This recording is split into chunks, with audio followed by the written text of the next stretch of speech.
नमस्कार मंडळी, आजच्या सगळ्या व्हिडिओमध्ये तुम्हा सगळ्यांचं स्वागत आहे। आजच्या एका नवीन व्हिडिओमध्ये तुम्हा सगळ्यांचं स्वागत आहे। तर आता चला, सुट्ट्या संपत आलेल्या आहेत आणि आपला जी नॉर्मल रुटीन होती, जी 2-2.5 महिन्यापासून आपण मिस करत होतो, तर ती सुरू होणार आहे। पण त्याआधी काहीतरी गोष्टी आपल्याला करणं आवश्यक आहे। त्या म्हणजे एकतर घर क्लिनिंग, हे तर चला आपण नेहमीच करतो। त्यानंतर आता मुलांच्या टिफिनसाठी जे काही नवीन नवीन पदार्थ आपल्याला सगळे फिलअप करायचे, त्यासाठी या सगळ्या गोष्टी करणं आवश्यक असतं।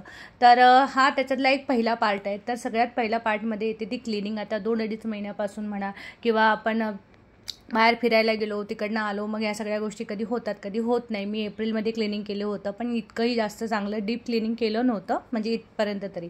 तर त्यासाठी आता करायला घेतलं आहे। तर इथे मी बाकी माझे शेल्फ वगैरे साफ करून घेतले आणि इथे मी बसली होती ते आपले नॉब क्लिक करण्यासाठी, कारण की आपण सगळं क्लीन करतो आणि ही एक छोटीशी गोष्ट आहे जी आपल्याकडनं होत नाही किंवा विसरून जातो आपण। पण तिथेही तेवढीच घाण असते। जर कॉक्रोच होत असेल ना, तर इथे सुद्धा कॉक्रोच अडकतात। त्यामुळे हे सगळं नीट क्लीन करत चला। तर हे सगळे नॉब काढून घेतलेले होते टिश्यू पेपरच्या साहाय्याने, चमच्याच्या साहाय्याने आपलं खरंच सगळं घाण जी काही काढून घेतली। आणि मी फक्त क्लिनिंगसाठी यावेळेस इथे कॉलिन यूज केलेला आहे आणि एका भांड्यामध्ये ना मी सोडा टाकलेला होता, खायचा सोडा, त्यानंतर आपलं लिक्विड, याचं एक छान असं पाणी बनवून घेतलं होतं आणि थोडंसं आपलं सर्फ। तर या सगळ्याचं कंटिन्यू एक कापड ठेवलेला होता आणि सगळ्या गोष्टी पुसत आता इथपर्यंत मी आलेले होते। तो कॉर्नर क्लीन करून घेतला, गॅस क्लीन घेतला आणि सगळे नॉबसुद्धा क्लीन करून घेतलेले होते। तर हे सगळं जेव्हा नीट नेटकं असतं तेव्हा बरं वाटतं, कारण की आता आपली पुढे अजून धावपळ होणार आहे, खूप सकाळच्या घाई असणार आहे, मग आपल्याला कंटाळा येतो, सगळी रुटीन चेंज होणार आहे। तर कधी कधी या गोष्टींकडे थोडं लक्ष कमी जातं आपलं, त्यासाठी म्हणून आता म्हटलं चला जरा एकदम डोक्यामध्ये फिक्स करून की आपल्याला ॲक्च्युली आज काय करायचं आहे, ते या सगळ्या कामांना मी सुरुवात केलेली होती। तर हे काम तरी झालं। त्यानंतर जे काही सगळे शेल्फ होते ते सगळे घासून घेतले आणि किचनमध्ये जेवढंच कमी सामान ठेवता येईल ना, खरंच तेवढं कमी सामान ठेवा, तुमचाच व्याप कमी होणार आहे।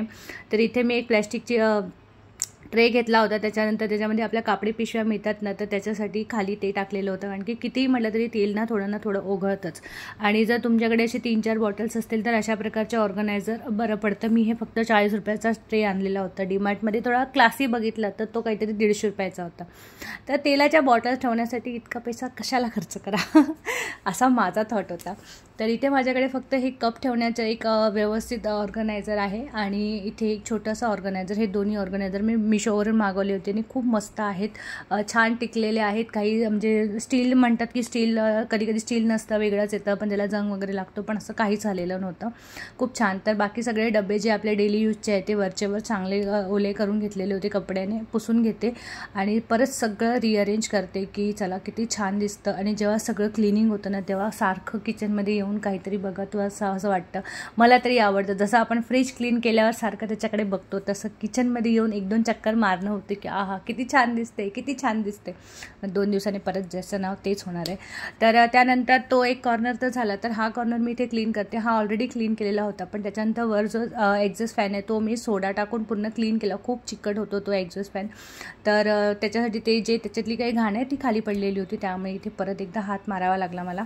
तर हाही कॉर्नर एक छोटासा करून घेतला क्लीन आणि इथे छोटासा फ्लॉवर पॉट ठेवला आहे, जेणेकरून थोडंसं बरं वाटतं। एका काचेच्या ग्लासामध्ये तुम्ही मनी प्लांटसुद्धा ठेवू शकता, तोही छान वाटतो। मी काही दिवसांआधी ठेवला होता, पण आमच्या मुलांनी तोडून टाकला, त्यामुळे नंतर मी त्याचा काही प्रयत्नच केला नाही। आणि हा एक छोटासा इथे माझं चॉपिंग बोर्ड असतं, छोटासा ट्रे असतो।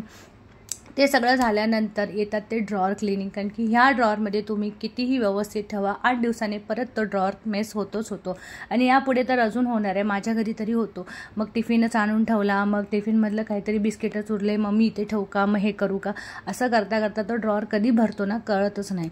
तर त्यामुळे आणि प्रत्येकाच्याच घरी जेव्हा लहान मुलं असतात किंवा लहान काही मोठी मुलं पण कधी ह्या सगळ्या गोष्टी करतातच।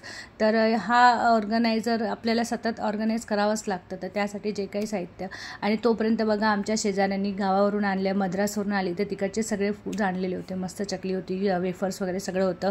मी म्हटलं बरं झालं मी नाश्ता करून ह्या सगळ्या कामाला सुरुवात केलेली होती, पण हे काम दिसायला एवढं छोटं दिसतं, पण याला जवळजवळ मला 3-3:30 वाजलेले होते सगळे करेपर्यंत। मी 10 वाजता हे काम सुरू केलेलं होतं, कारण सगळ्याच क्लिप आपल्या काही शूट होत नाही आणि आपण फास्ट फॉरवर्डमध्ये बघतोय, काही कट करून बघतो, त्यामुळे या सगळ्या गोष्टी असतात। पण हे क्लिनिंग करणं खरंच खूप महत्त्वाचं आहे आणि हे करायच्या आधी सगळ्यात आधी 2 दिवसाआधी एक काम करा, ते म्हणजे आपल्या कॉक्रोचचे जे काही असतात ना औषधं ते मारून ठेवा।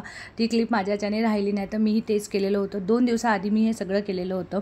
त्यानंतर जेवढे माझे ड्रॉअर्स आहेत ते सगळे मी व्यवस्थित अरेंज करून घेतले। त्यानंतर येतो तो हा पार्ट, आणि ह्या पार्टमध्ये पण आता दिसायला तुम्हाला वाटेल की स्वच्छ आहे, पण जवळून जर बघितलं ना तर ते छोटे छोटे पाण्याचे डाग, अजून कशाचे डाग आपण फोडणी घालतो त्याही थोडं थोडं ना इथे उडतच असतं, तर त्याचेसुद्धा डाग असतात आणि ते चिकटपणा येतो. आणि आपण जे हँडल्स आहेत त्याचे ते आतमध्येच आहेत, त्यामुळे तिथेही काही ना काही घाण लागत असते. तर हे क्लीन करणं खरं सोपं जातं. एका भांड्यामध्ये तुम्ही थोडंसं सर्फ एक्सेल घ्या, सोडा घ्या 1 ते 2 चम्मच, आणि त्यानंतर त्यामध्ये आपलं लिक्विड आहे ना भांडे घासण्याचं ते टाका. तर आणि वाटलं असं डेटॉलसुद्धा टाका, तर तेही तुम्ही टाकू शकता, त्याने सुगंध छान येतो. तर हे टाकून कंटिन्यू पुसत चला आणि पटकन निघतं, चिकटपणा लवकर निघतो. तुम्हाला जास्त स्क्रबने घासत पण बसावं लागत नाही. जिथे जास्त चिकट असेल ते घासावं लागेल, पण जे नॉर्मल आहे ना ते खूप पटापट निघतं. तर त्यामुळे हे खूप पटकन होणारं सोल्युशन आहे आणि छान पण होतं. त्यानंतर येतात हे सगळे छोटे छोटे ड्रॉवर जे आपण ठेवतो, त्यामध्ये ऑर्गनायझर ठेवतो. तर कांदे बटाट्याचा कचरा सगळा तिथे पडतच असतो, रोज काढणं ठेवणं, त्यामुळे तर तेही क्लीन करणं तितकंच महत्त्वाचं आहे. तर तेही मी करून घेतलं. अजून काही असतात ते आपले रिअरेंज करायचे असतात. या सगळ्यामध्ये ना आपण खूप सांभाळून ठेवलेल्या वस्तूही आपण काढतो, डिक्लटर करतो, कारण की या गोष्टी पण साठवून जागा एवढी घेतात आणि एवढ्या नको असलेल्या वस्तू आपण आपल्या घरामध्ये ठेवतो. तर आता माझ्याकडे बघा, मला आत्ता आठवलं की येस, मी कपं घेतलेले होते आणि ह्या कपांचा सेट माझ्याकडे आहे. मी पूर्णपणे विसरली होती. मी आता लक्षात आली, आता क्लिनिंग करताना मला असं वाटलेलं की अरे माझ्याकडे कप नाही, कप घ्यायला पाहिजे, आणि नेमकं साफ करताना सापडले. तर तुमच्या बाबतीत असं कधी होतं का? माझ्या बाबतीत तरी होतं, असं होतं की आपल्याकडे आहे पण आपल्याला ही गोष्टच लक्षात येत नाही. तर हे सुद्धा छान क्लीन करून घेतलेलं होतं, कारण की ड्रॉवरमध्ये आपण असं वरचेवर क्लिनिंग करतो, पण ते ड्रॉवरचे दारं वगैरे आहेत ना ते आतूनसुद्धा खराब असतात. आणि जर तुम्ही औषधं टाकलेलं असेल कॉक्रोचांचं वगैरे, तर ते सगळं कॉक्रोच तिथे अडकून पडलेले असतात, काही असतात ते इंचेस जे असतात त्याच्यामध्ये असतात. तर त्यामुळे तिथले थोडंसं क्लिनिंग करत चला. जेव्हा डीप क्लिनिंग करतो तेव्हा या गोष्टींकडे आपल्याला लक्ष द्यायचंच असतं, किंवा वरचेवर आपण महिन्यातनं एकदा ट्रॉल्याज वगैरे काढून करतो. पण एकदमच सगळ्या गोष्टी होतात असं नाही, आणि एकदमच सगळ्या गोष्टी कराव्या असंही म्हणणं नाही आहे माझं. आपल्या आपल्या सोयीने करा, पण करा हे नक्कीच. तर आता शाळा सुरू होणार, तर ह्या सगळ्या गोष्टी, म्हणून म्हटलं मला किराणा भरायच्या आधी ह्या सगळ्या गोष्टी छान करून घ्यायचं होतं.